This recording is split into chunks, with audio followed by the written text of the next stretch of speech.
प्रिय विद्यार्थियों, मैं मनीष शंकर तिवारी, माध्यमिक शिक्षक, शासकीय हाई स्कूल पीपरपानी, विकासखंड साईखेड़ा, जिला नरसिंहपुर से। यूरोप में समाजवाद और औद्योगिक क्रांति के अंतर्गत हम लोग रूसी क्रांति को पढ़ रहे हैं। पिछले अध्याय में आप लोगों ने देखा और समझा कि किस तरह से बोल्शेविक्स ने पूरे रूस में कब्जा कर लिया था। हालांकि उनका कब्जा पूरे रूस में नहीं हो पाया था, रूस के कुछ भागों में उनका आधिपत्य हो चुका था। किस तरह से बोल्शेविकों ने रूस के अधिकतर हिस्सों में कब्जा जमा लिया था और वे अब रूस की सरकार का हिस्सा हो चुके थे। चलिए हम आज इसको देखते हैं कि अक्टूबर के बाद क्या क्या बदला। यूरोप में समाजवाद एवं रूसी क्रांति, इसके अंतर्गत हम लोग अभी तक पढ़ चुके हैं रूस में रूसी साम्राज्य। रूसी क्रांति के दौर में रूस की अर्थव्यवस्था कैसी थी, रूस का समाज कैसा था, इसको हमने जाना। और हमने देखी फरवरी की क्रांति। फरवरी क्रांति के बाद में हमने अक्टूबर की क्रांति को भी देखा और इस तरह से रूस से जार के शासन का अंत हो गया। क्रांति में महिलाओं ने भी पुरुषों के साथ कंधे से कंधा मिलाकर सहयोग किया। जब इस तरह की दोनों क्रांतियां पूर्ण हो चुकी, संपन्न हो चुकी, बोल्शेविक क्रांतिकारियों का लगभग सारे रूस के ऊपर आधिपत्य स्थापित हो चुका, उसके बाद क्या परिवर्तन आया, तो आज के इस वीडियो में हम यही देखने जा रहे हैं कि अक्टूबर के बाद क्या बदला। चलिए हम आरंभ करते हैं। बोल्शेविक निजी संपत्ति की व्यवस्था के पूरी तरह खिलाफ थे। ज़्यादातर उद्योगों और बैंकों का नवंबर 1917 में ही राष्ट्रीयकरण किया जा चुका था। उनका स्वामित्व और प्रबंधन सरकार के नियंत्रण में आ चुका था। जमीन को सामाजिक संपत्ति घोषित कर दिया गया। किसानों को सामंतों की ज़मीनों पर कब्जा करने की खुली छूट दे दी गई। इस तरह से हमने देखा कि जब बोल्शेविक क्रांतिकारियों का सारे रूस पर आधिपत्य हो गया, जार का शासन पूरी तरह से समाप्त हो गया। और जैसा कि हमने पहले भी बताया कि जो समाजवादी लोग थे, समाजवादी समूह था, वह निजी संपत्ति की व्यवस्था के पूरी तरह खिलाफ था और इसीलिए उसने जो प्राइवेट उद्योग थे उनका राष्ट्रीयकरण मतलब सरकारीकरण आरंभ कर दिया। बहुत सारे उद्योग और बैंक, इनका प्रबंधन, इनका मालिकाना हक अब बोल्शेविक सरकार के नियंत्रण में आ चुका था। जो ज़मीन जिन पर कुलीनों का कब्जा था, सामंत और नवाबों का कब्जा था, उस सारी संपत्ति को सरकार ने अपने कब्जे में ले लिया और सारी संपत्ति को सामाजिक संपत्ति घोषित कर दिया। किसानों को सामंतों की ज़मीनों पर कब्जा करने की खुली छूट दे दी गई। किसानों को ये बोल दिया गया कि अब आप लोग चाहें तो जो सामंतों की खाली ज़मीनें हैं उन पर आप अपना आधिपत्य जमा लें, अपना कब्जा कर लें और निर्विघ्न होकर खेती करें। शहरों में भी बोल्शेविकों ने मकान मालिकों के लिए, उनको रहने के लिए पर्याप्त हिस्सा छोड़ दिया और उनके बड़े मकानों के छोटे छोटे हिस्से कर दिए ताकि बेघरबार और ज़रूरतमंद लोगों को रहने के लिए जगह दी जा सके। उन्होंने अभिजात्य वर्ग द्वारा पुरानी पदवियों के इस्तेमाल पर भी रोक लगा दी। मतलब केवल ज़मीनों पर कब्जा करने तक का मामला नहीं था। जैसा कि हमने जब पाठ को आरंभ किया था, हमने देखा था कि जब रूस में औद्योगिक क्रांति संपन्न हुई और गांवों से शहरों की तरफ लोग काम करने के लिए जाने लगे तो वहां पर आवास की समस्या उत्पन्न हो गई। रहने के लिए मकान नहीं मिलते थे। मजदूरों को डॉर्मेट्रीज में रहने के लिए मजबूर होना पड़ता था। छोटे छोटे पलंग या बिस्तर उनके लिए अलॉट किए जाते थे जहां पर वे अपना काम ख़त्म करके आते और केवल आराम कर पाते थे। लेकिन जब बोल्शेविकों की सरकार आई तो उन्होंने वे मकान जो बहुत बड़े बड़े थे रिहायशी इलाकों में जहां पर मजदूर किराए से रहते थे, उन सारे मकान मालिकों को ये कहा गया कि अब आप अपने लिए, अपने उपयोग के लिए जितने मकान की ज़रूरत है उतना आप रख लीजिए और शेष मकान जो है उसमें अब हमारे मजदूर भाई बहन निवास करेंगे, रहेंगे।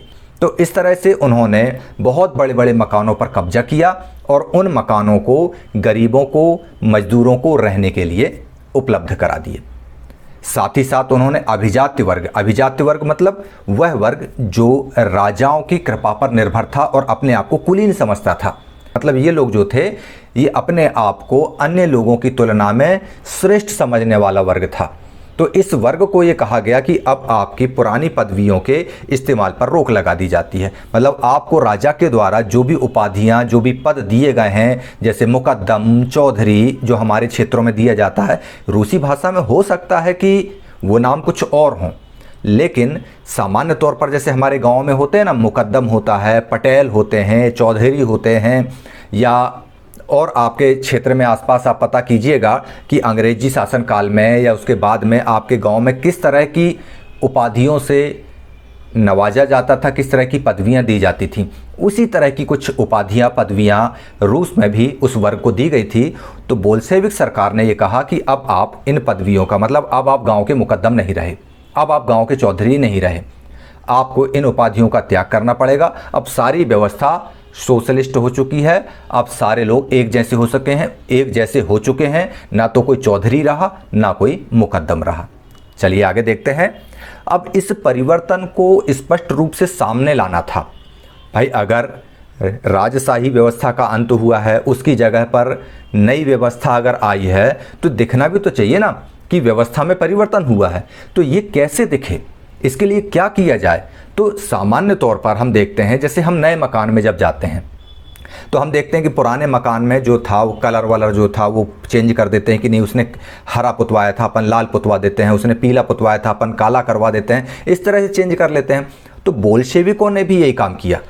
ये जो सरकार परिवर्तन हुआ है, सेना में परिवर्तन हुआ, अफसरों में परिवर्तन हुआ, कुल मिलाकर रूस की सारी व्यवस्था में जब उनका आधिपत्य हुआ, उनकी सरकार बनी और ये परिवर्तन आया, तो उनको ये लगा कि ये परिवर्तन स्पष्ट रूप से दिखना चाहिए, चारों तरफ लोगों को समझ में आना चाहिए।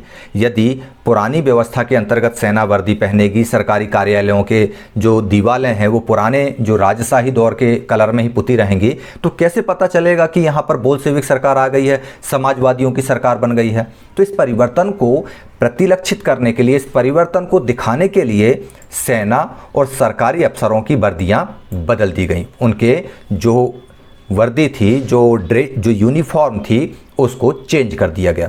और इसको चेंज करने के लिए क्या किया? एक परिधान प्रतियोगिता मतलब फैंसी ड्रेस कंपटीशन आयोजित किया गया सन 1918 में, जिसमें सोवियत टोपी, जिसे बुदियानोव का कहा जाता है, उसका चुनाव किया गया। ये आप देख रहे हैं, ये सोवियत टोपी इस तरह की हुआ करती थी। ये जो बच्चा ये टोपी पहना हुआ है, ये किशोर जो टोपी पहना हुआ है, इस तरह की टोपी हुआ करती थी। सामने स्टार लगा रहता था जो समाजवादियों का प्रतीक था। ठीक है ना? तो ये चीज़ आपको समझ में आ गई होगी। चलिए हम आगे देखते हैं। आगे हम देखते हैं तो बोल्शेविकों ने एक और काम किया। अब बोल्शेविकों ने अपनी पार्टी का नाम बदल दिया। अच्छा, आपको एक बात बता दें, जो बोल्शेविक है, बोल्शेविक का अर्थ होता है बहुमत वाली पार्टी, जबकि एक इसकी ही विरोधी पार्टी कौन सी थी? मेंशेविक। मेंशेविक का होता था अल्पमत वाली पार्टी। तो बोल्शेविक पार्टी ने अपना नाम बदलकर रूसी कम्युनिस्ट पार्टी रख लिया। अब जो बोल्शेविक पार्टी थी उसका नाम बदल गया और हो गया रूसी कम्युनिस्ट पार्टी, ब्रैकेट में लगा दिया गया बोल्शेविक। तो इस तरह से इन्होंने न केवल पार्टी का नाम बदला, बल्कि नवंबर 1917 में बोल्शेविकों ने संविधान सभा के निर्माण के लिए चुनाव भी कराए। अब इनको पूरा भरोसा था बोल्शेविकों को कि इस चुनाव में डेफिनेटली जीत हमारी ही होना है, क्योंकि क्रांति के बाद हमें अच्छा समर्थन हासिल हुआ है। लेकिन दुर्भाग्य देखिए, इन चुनावों में उन्हें बहुमत हासिल नहीं हो पाया। किन चुनावों में? संविधान सभा के लिए हुए चुनाव में, ना कि संसदीय चुनाव में। संसदीय चुनाव का तो सवाल ही नहीं उठता, क्योंकि इन लोगों ने ऑलरेडी वहाँ पर जारशाही का, राजशाही का अंत करके स्वयं को सरकार घोषित कर लिया था। अब सरकार घोषित होने के बाद इन्होंने अपनी पार्टी का नाम भी बदल लिया। बोल्शेविक पार्टी की जगह अब इन्होंने उस पार्टी का नाम रूसी कम्युनिस्ट पार्टी बोल्शेविक रख दिया। और जब बोल्शेविकों को संविधान सभा के निर्माण के लिए जो चुनाव कराए गए थे, उन चुनावों में बहुमत नहीं मिला, तो जनवरी 1918 में असेंबली ने बोल्शेविकों के प्रस्ताव को खारिज कर दिया। मतलब बोल्शेविकों ने जो प्रस्ताव असेंबली में रखे थे, उन प्रस्तावों को खारिज कर दिया गया। जब ऐसी स्थिति बनी तो लेनिन ने क्या किया? असेंबली को ही बर्खास्त कर दिया। उसने कहा इस असेंबली का कोई काम नहीं, इसको हटाया जाता है। लेनिन का मत था कि अनिश्चित परिस्थितियों में चुनी गई असेंबली के मुकाबले अखिल रूसी सोवियत कांग्रेस कहीं ज़्यादा लोकतांत्रिक संस्था है। ऐसा उनको क्यों लगा? क्योंकि उन्हें ये लग रहा था कि जो चुनाव हुए हैं संविधान सभा के, उन चुनावों में तो बोल्शेविकों की हार हो चुकी है। अब इस हार का फायदा उठाकर जो असेंबली में दूसरे दलों के लोग थे, जो दूसरे समूह के लोग थे, जो बोल्शेविकों को पसंद नहीं करते थे, उनके भी वो भी वहाँ पर असेंबली में प्रतिनिधित्व करते थे, उन लोगों ने इस अवसर का फायदा उठाया और बोल्शेविकों के जो प्रस्ताव थे उनको निरस्त कर दिया, खारिज कर दिया। लेनिन का माथा ठनका और उसने क्या किया, असेंबली को ही बर्खास्त कर दिया। और उसने ये कहा कि ऐसी असेंबली जो अनिश्चित परिस्थितियों में चुनी गई थी, यह ठीक नहीं है, यह लोकतांत्रिक नहीं है। इसकी जगह पर अखिल रूसी सोवियत कांग्रेस ज़्यादा लोकतांत्रिक संस्था है, अतः इसे ही मान्यता दी जाए। और इस प्रकार अखिल रूसी सोवियत कांग्रेस को लेनिन की बोल्शेविक पार्टी ने अपनी मान्यता दे दी और इसी को रूस की प्रतिनिधि संस्था मान ली गई।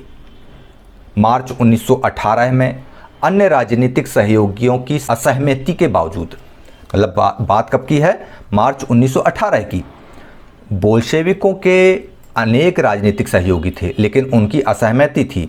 इसके बावजूद भी बोल्शेविकों ने ब्रेस्ट लिटोवस्क में जर्मनी से संधि कर ली और आने वाले सालों में बोल्शेविक ने अखिल रूसी सोवियत कांग्रेस के लिए होने वाले चुनाव में हिस्सा लेने वाली एकमात्र पार्टी रह गई।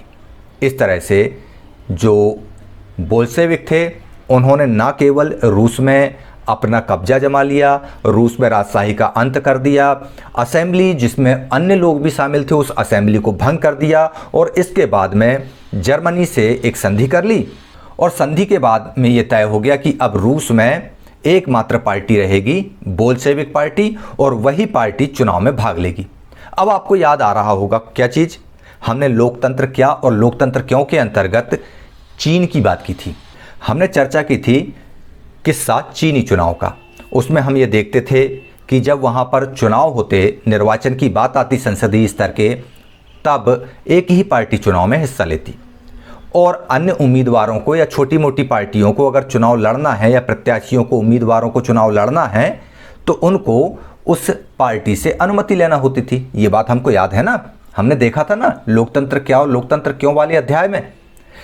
यहाँ पर भी वही स्थिति आपको दिख रही होगी कि बोल्शेविक पार्टी ने अपना इस तरह का वहाँ पर माहौल बना लिया, दबाव बना करके, कि अखिल रूसी सोवियत कांग्रेस को सबसे पहले उन्होंने रूस की प्रतिनिधि संस्था घोषित की और इसके बाद उस प्रतिनिधि संस्था में चुनाव लेने के लिए बोल्शेविक पार्टी ही एकमात्र पार्टी बनकर रह गई, कोई अन्य पार्टी को वहाँ पर स्थान नहीं मिला। इस प्रकार अखिल रूसी सोवियत कांग्रेस को अब देश की संसद का दर्जा दे दिया गया था और इस प्रकार जो रूसी कांग्रेस थी वह देश की संसद बन चुकी थी। इस तरह से रूस एक दलीय राजनीतिक व्यवस्था वाला देश बन गया। ट्रेड यूनियनों पर पार्टी का नियंत्रण रहता था। जो ट्रेड यूनियंस थी अलग अलग तरह की, उन ट्रेड यूनियनों पर बोल्शेविक पार्टी का पूरा नियंत्रण था। मतलब पार्टी तो एक ही थी, ट्रेड यूनियन मतलब मजदूरों के लिए जो संघ बने थे वे अलग अलग थे, वे संगठन, उन संगठनों पर बोल्शेविक पार्टी का नियंत्रण रहता था। गुप्तचर पुलिस की बात करें अगर हम, जिसे पहले चेका कहा जाता था और बाद में उसे ओजीपीयू या एनकेवीडी के नाम से जाना गया, ये गुप्तचर पुलिस बोल्शेविकों की आलोचना करने वाले कोई भी रूसी नागरिक हों या गैर रूसी हों, सभी को दंडित करती थी। बहुत सारे युवा, लेखक और कलाकार भी पार्टी के प्रति आकर्षित हुए। ऐसा क्यों हुआ? ऐसा इसलिए हुआ क्योंकि बोल्शेविक पार्टी ने समाजवाद और परिवर्तन की बात की थी और वे लोग जो लेखक थे, कलाकार थे, वे सारे के सारे समाजवाद के लिए और परिवर्तन के प्रति समर्पित थे। उन्होंने जो माहौल रूस में देखा था उसकी अपेक्षा अब परिवर्तन रूस में दिखाई देने लगा था। इस परिवर्तन के प्रति उनके समर्पण के भाव ने युवाओं को, लेखकों को और कलाकारों को पार्टी की तरफ आकर्षित किया। अक्टूबर 1917 के बाद ऐसे कलाकारों और लेखकों ने कला और वास्तुशिल्प के क्षेत्र में नए प्रयोग शुरू कर दिए। मतलब अब उन्होंने जो अपनी कला का प्रदर्शन करना होता था तो उसमें वे ऐसी पेंटिंग्स, ऐसे आर्ट तैयार करते जिसमें समाजवाद का चेहरा दिखता था। इसके पहले जो कलाकार थे वे राजा की बड़ाई में, राजा की तारीफ में काम किया करते थे, लेकिन जब समय बदल गया तो कलाकारों ने समाज के हित वाली बात करना शुरू कर दिया। लेखकों ने भी सामाजिक मुद्दों पर लिखना शुरू कर दिया। कलाकारों ने भी आर्किटेक्ट के क्षेत्र में, जो वास्तुकला का क्षेत्र है, उसमें ऐसी इमारतें बनाई जाने लगीं जो समाजवाद को प्रदर्शित करती थी, ना कि राजशाही को। लेकिन इतनी सारी अच्छाइयों के बावजूद, ये सारी चीज़ें होने के बावजूद भी, जैसा कि आपने पीछे देखा कि पार्टी मनमानी पर उतर आई थी। बोल्शेविक पार्टी को ये लगता था कि जैसा हम करेंगे वही सही है। आपको फिर याद आ रहा होगा फ्रांसीसी क्रांति का वह दौर, जब रॉबेस्पियर मैक्सिमिलियन को सत्ता प्राप्त हुई थी और उसने आतंक का राज्य स्थापित कर दिया था। लगभग उतने बड़े पैमाने पर तो नहीं, लेकिन फिर भी पार्टी द्वारा थोपी गई सेंसरशिप के कारण बहुत सारे लोगों का पार्टी से मोहभंग होने लगा था। उनको ये लगने लगा था कि ये कैसा समाजवाद है, ये कैसे लोकतांत्रिक समाजवादी व्यवस्था है जिसमें अभी भी सेंसरशिप की बात की जा रही है। और इसी वजह से बोल्शेविकों के विरुद्ध भी रूस के अंदर माहौल गरमाने लगा। यह माहौल जो है धीरे धीरे करके क्रांतिकारी माहौल बनता गया। स्थिति ये बनी कि बोल्शेविकों के विरुद्ध अनेक समूह तैयार हो गए और जब उन समूहों के बीच में आपसी झड़प हुई तो यह झड़प ने सिविल वार का रूप ले लिया और इस सिविल वार को हम हिंदी में बोलते हैं गृह युद्ध। चलिए हम देखते हैं कि रूस में गृह युद्ध में क्या हुआ। जब बोल्शेविकों ने जमीनों के पुनर्वितरण का आदेश पारित किया, बोल्शेविकों ने कहा कि ये जो ज़मीनें सरकार ने अपने कब्जे में ली हैं वे ज़मीनें किसानों को बांटी जाएंगी। किसान चाहें तो सामंतों नवाबों की ज़मीनों पर कब्जा कर सकते हैं। जब ये आदेश प्रसारित हुए तो रूस की सेना टूटने लगी। ऐसा क्यों हुआ? क्योंकि रूस के ज़्यादातर सिपाही किसान थे। वे अपनी सेना की नौकरी छोड़कर, अपनी वर्दी को वहीं पर छोड़कर भूमि पुनर्वितरण के लिए घर लौटना चाहते थे। घर आने लगे और इसीलिए वे सेना छोड़कर जाने लगे। उनको ये लगता कि अगर हम घर नहीं पहुंचेंगे तो हमारी ज़मीन हमारे हाथ से ना निकल जाए, हमारी ज़मीनों पर कोई और कब्जा ना कर ले। बस इसी चिंता में वे किसान जो सेना में भर्ती हुए थे अपनी सेना की वर्दी वहां पर छोड़ करके और घर वापस आने लगे। गैर बोल्शेविक समाजवादियों, उदारवादियों और राजशाही के समर्थकों ने बोल्शेविक विद्रोह की निंदा की। जब बोल्शेविकों ने जो विद्रोह किया था उनके खिलाफ, जैसा कि मैंने आपको इसके पहले बताया कि बोल्शेविकों के खिलाफ में माहौल बनने लगा था, उनकी सेंसरशिप से, उनके दबाव की राजनीति से। तो इनके खिलाफ गैर बोल्शेविक समाजवादी जैसे मेंशेविक लोग थे, कुछ उदारवादी भी थे जो अंतरिम सरकार में बोल्शेविकों के साथ में थे। साथ ही रूढ़िवादी जो राजशाही के समर्थक थे, इन्होंने बोल्शेविकों के इस विद्रोह की निंदा की और वे उनके खिलाफ खड़े हो गए। उनके नेता दक्षिणी रूस में इकट्ठा होकर बोल्शेविकों अर्थात रेड्स, बोल्शेविकों के जो लड़ाके थे उनको रेड्स के नाम से जाना जाता था। तो यहाँ पर मैंने उनको डिनोट करने के लिए ये लाल रंग का गोला बनाया है जो बोल्शेविक रेड्स कहलाते हैं। इनसे लड़ने के लिए टुकड़ियाँ संगठित करने लगे और 1918-1919 में रूसी साम्राज्य के ज़्यादातर हिस्सों में सामाजिक क्रांतिकारियों और जार समर्थकों का नियंत्रण बना रहा। मतलब मॉस्को और पेट्रोग्राद के आसपास जो औद्योगिक इलाके थे वहाँ पर तो बोल्शेविकों का प्रभाव स्थापित हो गया, क्योंकि वहाँ पर मजदूर थे, मजदूरों का शोषण होता था और उस शोषण के खिलाफ बोल्शेविकों ने आवाज़ बुलंद की थी। लेकिन रूस के और भी हिस्से थे, रूसी साम्राज्य के अन्य हिस्से थे जैसे फिनलैंड, आर्मेनिया, अजरबैजान, ये जो क्षेत्र थे बाउंड्री लाइन वाले, बॉर्डर वाले एरिया, वहाँ पर अभी भी सामाजिक क्रांतिकारियों का और जार समर्थकों का नियंत्रण कायम रहा। वहाँ पर बोल्शेविकों का नियंत्रण नहीं हो पाया था। मतलब रूस में बोल्शेविकों की जीत तो हुई, लेकिन इसके बावजूद भी वहाँ पर ग्रीन्स और वाइट्स अभी भी प्रभावी थे, उनका नियंत्रण अनेक हिस्सों में अभी भी था। अच्छा, इन ग्रीन्स और वाइट्स मतलब एंटी बोल्शेविक्स जो लोग थे, इनको समर्थन कहाँ से मिल रहा था? इन सारे लोगों को, ग्रीन्स को और वाइट्स को सपोर्ट मिल रहा था फ्रांस से, अमेरिका से, ब्रिटेन से और जापान से। ये जो फ्रेंच, अमेरिकी, ब्रिटिश और जापानी टुकड़ियाँ थीं, ये इनको सपोर्ट करती। ऐसा क्यों? क्योंकि ये लोग, ये जो देश थे, ये नहीं चाहते थे कि रूस में समाजवाद फले फूले। इनको ये बिल्कुल पसंद नहीं था कि रूस में इस तरह का समाजवाद आए जो सामाजिक व्यवस्था को ही श्रेष्ठ माने और निजी संपत्ति के खिलाफ हो। आज भी आप देख लीजिए कि चाहे वो फ्रांस हो, अमेरिका हो, ब्रिटेन हो या जापान हो, ये सारे देश लोकतांत्रिक देश तो हैं, लेकिन कहीं ना कहीं इनके अंदर पूंजीवादी राजनीतिक विचारधारा प्रवाहित हो रही है। इस तरह के देश बिल्कुल भी नहीं चाहते थे कि रूस में समाजवाद फले या फूले, और इसी वजह से इन टुकड़ियों और बोल्शेविकों के बीच सिविल वार छिड़ गया, युद्ध की स्थिति निर्मित हो गई। अब इन लोगों ने जब युद्ध की स्थिति आपस में शुरू की तो इस वजह से वहाँ पर लूटमार, डकैती और भूखमरी जैसी समस्याएं बड़े पैमाने पर फैल गईं। मतलब अब रूस में जो है गृह युद्ध छिड़ गया। गृह युद्ध किन किन के बीच में छिड़ा? बोल्शेविक्स के बीच और एंटी बोल्शेविक्स के बीच। एंटी बोल्शेविक्स कौन कौन थे? एंटी बोल्शेविक्स वे समाजवादी क्रांतिकारी थे जिनके बारे में हमने इसके पहले देखा कि मार्क्स के विचारों को मानने वाले लोगों ने Russian social democratic workers party बना ली थी, मतलब सामाजिक लोकतांत्रिक श्रमिक पार्टी।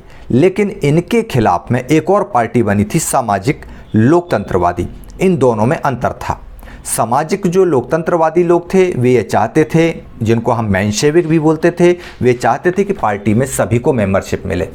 लेकिन बोल्शेविक जो लेनिन के नेतृत्व में काम कर रही थी, वे केवल गरीब मजदूर किसानों को ही अपने साथ जोड़ना चाहते थे, अन्य को नहीं। तो इस तरह से रेड्स जो बोल्शेविक्स थे उनके क्रांतिकारी सैनिक थे, और ग्रीन्स और वाइट्स इनके बीच में गृह युद्ध की स्थिति निर्मित हो गई। रूस का माहौल बहुत ज़्यादा खराब हो गया। लूटमार, डकैती और भुखमरी जैसी समस्या बड़े पैमाने पर फैल गई। वाइट्स में जो निजी संपत्ति के हिमायती थे, वाइट्स से तात्पर्य क्या होता है? वाइट्स उन्हें कहा गया जो जार समर्थक थे, एक तरह से हम रूढ़िवादी इनको कह सकते हैं। ये निजी संपत्ति के हिमायती थे। उन्होंने ज़मीनों पर कब्जा करने वाले किसानों के खिलाफ सख्त रवैया अपनाया। जिन क्षेत्रों में बोल्शेविक नेताओं के कहने पर किसानों ने सामंतों के, जमींदारों के खेतों पर कब्जा कर लिया था, उन किसानों के खिलाफ में ये जार समर्थक जो निजी संपत्ति के हिमायती लोग थे, इन्होंने किसानों के साथ में बड़ी दमनकारी नीति अपनाई, बहुत सख्त रवैया अपनाया। तो इन वाइट्स की इन हरकतों के कारण गैर बोल्शेविकों को जन समर्थन मिलना कम हो गया। तेजी से उनका समर्थन घटने लगा। उनको ये लगने लगा कि ये लोग बहुत गंदा व्यवहार करते हैं और यातनाएं भी देते हैं। मतलब स्पष्ट दिखने लगा कि पूंजीवादी लोग निजी संपत्ति को अपने पक्ष में रखने के लिए किसी भी हद तक जा सकते हैं। किसानों के खिलाफ उस सख्त रवैये ने पूरे रूस में धीरे धीरे करके इन गैर बोल्शेविकों ग्रीन्स और वाइट्स के प्रति माहौल खिलाफत में बना दिया। जनवरी 1920 तक भूतपूर्व रूसी साम्राज्य के ज़्यादातर हिस्सों पर बोल्शेविकों का नियंत्रण कायम हो चुका था, क्योंकि एंटी बोल्शेविक्स के प्रति जनता का रुझान कम हो गया था। उन्हें गैर रूसी राष्ट्रवादियों और मुस्लिम जदीदियों की मदद से यह कामयाबी मिल चुकी थी। गैर रूसी राष्ट्रवादी वे राष्ट्रवादी थे जो रूसी साम्राज्य के अंतर्गत आते थे, जबकि मुस्लिम जदीदी इस्लामिक सुधार के प्रति जागरूक थे। जहां रूसी उपनिवेशवादी ही बोल्शेविक विचारधारा के अनुयायी बन गए थे, वहां यह मदद काम नहीं आ सकी। मुस्लिम जदीदी या राष्ट्रवादियों की मदद काम में नहीं आई, क्योंकि वहां पर ऑलरेडी बोल्शेविक विचारधारा कायम हो गई थी।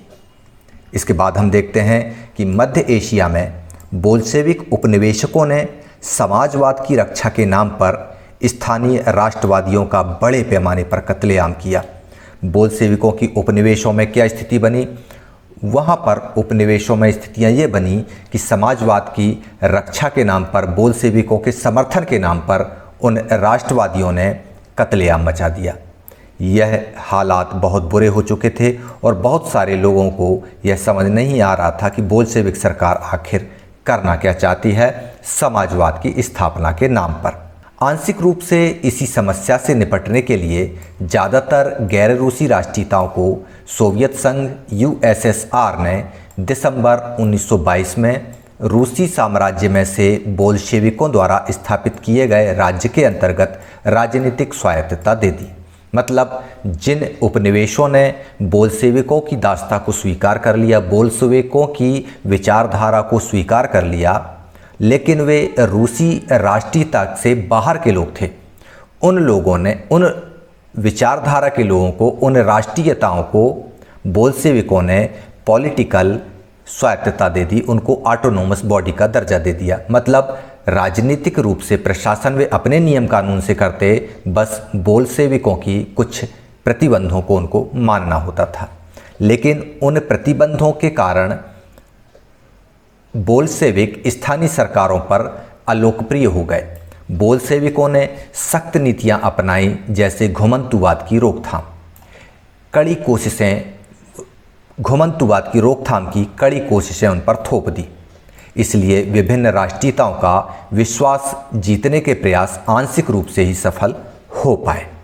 जब बोल्शेविकों ने देखा कि उपनिवेशों में जो हमारी बात है वह नहीं समझी जा रही है, समाजवादी व्यवस्था जैसी हम चाहते हैं वैसी नहीं चल रही है, तो उन्होंने एक नए तरीके की रणनीति अपनाई। उन्होंने उपनिवेशों को पॉलिटिकल ऑटोनोमस बॉडी बना दिया। मतलब उनको राजनीतिक स्वायत्तता दे दी कि आप अपने क्षेत्र में अपने तरीके का प्रशासन लागू कीजिए, लेकिन कुछ शर्तों के साथ। ये शर्तें जो थीं वे उन उपनिवेशी राष्ट्रीयताओं पर भारी पड़ने लगी थीं और इस तरह से बोल्शेविकों के प्रति लोगों का भरोसा कम होने लगा था।